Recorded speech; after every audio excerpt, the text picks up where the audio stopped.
Hey everyone, Captain Courageous here, and I'm back with another gaming review. And while this isn't exactly a retro game or supplement, it's certainly cool enough to merit some attention. So, I thought I'd do a short review on this cool little item from ThinkGeek.com. I'm talking about, of course, the critical hit LED d20 that lights up whenever you roll a natural 20 on the die. When I was thinking about buying this thing, I didn't find too much on it on the web, just on some things on some forums. Some thought it was neat, but tended to roll too many d20s and so on. However, as of this review, the d20 is half off on ThinkGeek.com, so run on over there and check it out, because I said, what the heck, and I went for it. And as you can see, it comes nicely packaged, and yes, it lights up and flashes whenever you roll a 20 on the die. Pretty cool.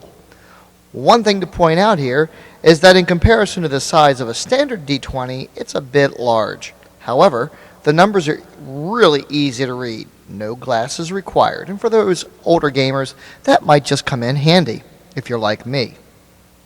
Of course, the question is, how does it roll? And I'd say it's pretty functional. It doesn't have the rolling action of a normal d20, but it rolls sprightly enough to keep things pretty random. The next question then is, does it roll a lot of 20s?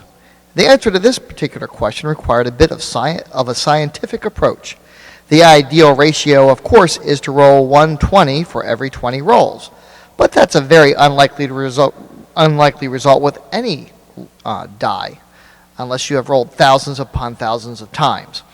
And I don't think even then you would achieve that result. And I didn't have that much time to do so, so the other option was to use a control. So I used 3 dice. The control, the critical hit d20 for 1, and then 2 other dice. I used an orange d20 from a Wizards of the Coast official D&D dice set, and then of course my trusty old Torg die from the Torg the Possibility Wars role-playing game as my controls. As a side note, I don't even have the Torg game anymore, but I do have the die, which was neat enough to keep. And it seems to roll 20s frequently enough that my players refer to getting criticaled from me as being torged. So I thought it would be a great die to throw into the mix for this test. Of course, I started with the Torg die, and I rolled it 315 times, rolling a natural 20 21 times, which works out to be a ratio of 1 in 15. It seems my players are right. This thing does seem to favor the 20. Shh. Let's keep that to ourselves, shall we? Alright, next I tested the orange d20 from the official Wizards of the Coast set and rolled 475 times to get a 20 22 times, or 1 in 21. Ugh, ouch. Let's make sure that die ends up on the player side of the table, shall we?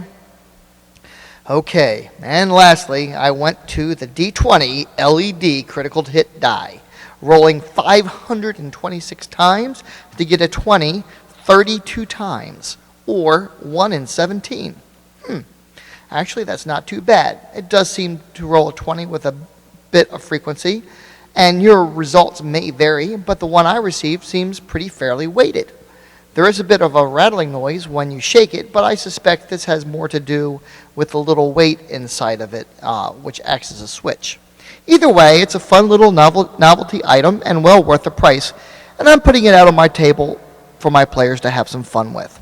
I'm not exactly sure of the life of the battery, which is another thing to consider, but it should last for years, which is a good thing as there is no way to change the battery once it dies. Let me also suggest that you make sure to open the clear box it comes in really careful, because with a little trimming it makes a great gelatinous cube miniature. Look at this! Oh man! The Fellowship seems to be in a bit of trouble. Get it with your bow, Legolas. Watch out, Frodo! No! Oh man, Frodo needs rescuing again. Anyway, thanks everyone for watching, and please comment, check out my channel, and share my videos. And most importantly, everyone, game on!